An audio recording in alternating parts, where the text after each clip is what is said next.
এই চরিত্রটা আমাকে হিপনোটাইজ করেছিল, চরিত্রের প্রেমে পড়তে বাধ্য করেছে। এটা আমার দুর্বলতা। জীবনের কাছাকাছি যে রিয়েলিস্টিক যে ক্যারেক্টারগুলো, এই শেডগুলো নিয়ে কাজ করতে আমার ব্যক্তিগতভাবে আমি পছন্দ করি। এটাও একটা ওয়ান কাইন্ড অফ যুদ্ধ।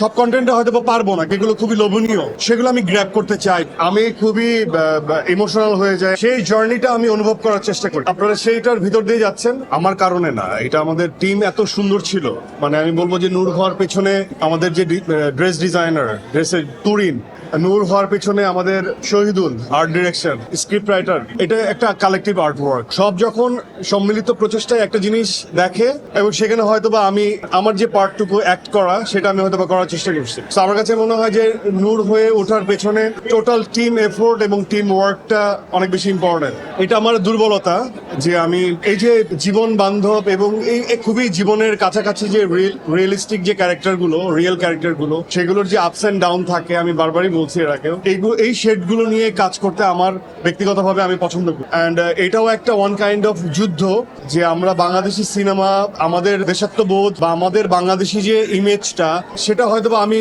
সব কন্টেন্টে হয়তো পারবো না, কিন্তু কিছু কিছু কন্টেন্ট যেগুলো খুবই লোভনীয়, সেগুলো আমি গ্র্যাব করতে চাই, সেগুলো আমি চাই। তো আমাদের এই চরিত্র শাহজাহান ইসলাম নূর, একজন বাংলাদেশি মুসলমান, এই চরিত্রটা আমাকে হিপনোটাইজ করেছিল, আমাকে ভাবতে বাধ্য করেছিল, আমাকে এই নূর এই চরিত্রের প্রেমে পড়তে বাধ্য করেছে। সো দ্যাটস ওয়াই হয়তোবা সেটা একটা বিশ্বাসযোগ্যতার জায়গায় হয়তোবা পৌঁছেছে। আমি খুবই ইমোশনাল হয়ে যায় আমার, কারণ আমি অবজার্ভ করি আমার সহশিল্পী বা আমার শুভাকাঙ্ক্ষী যারাই দেখছে, তারা কতটুকু বুধ হয়ে গল্পটা দেখছে। এই যে আপনারা দেখছিলেন, আমি কিন্তু দফায় দফায় যে আপনাদের যে পিন ড্রপ সাইলেন্ট, সেটা আমি অনুভব করি, যে সিকোয়েন্সের যখন একটু স্যাটায়ার, একটু ফান, তখন আপনারা হেসে উঠছেন, সেটা আমি অনুভব করি। অ্যাট দ্য সেম টাইম আমার সহশিল্পীরা বা আমার কলিগ বা আমার সিনিয়র যারাই এই ছবিটা আজকে এক্সপিরিয়েন্স করলো, তারা যে ওই সিচুয়েশনের মধ্যে দিয়ে গেল, সেই জার্নিটা আমি অনুভব করার চেষ্টা করি। তো যখন দেখি আপনারা খুব মনোযোগ সহকারে সেই মুভিটা দেখছেন বা সিনেমাটা এনজয় করছেন, বা সেটার যে মূল জিসটা আপনারা সেইটার ভিতর দিয়ে যাচ্ছেন, তখন আমার কাছে মনে হয় যে আমার টিম কিছুটা সাকসেস বা কিছুটা আমাদের সার্থকতা। তো এটাই আপনাদের তরফ থেকে আপনারা যে মুভিটা এক্সপিরিয়েন্স করলেন, আমার কাছে মনে হয় আমার ব্যক্তিগত, আমার কথা বলার থেকেও আপনাদের কথা বলাটা খুব জরুরি, এবং সেটাই বাস্তবসম্মত হবে। বাট আমরা যতটুকু করতে পারি সেটা হচ্ছে যে আমরা এই টাফ সিচুয়েশনটাকে হ্যান্ডেল করার চেষ্টা করেছি। এই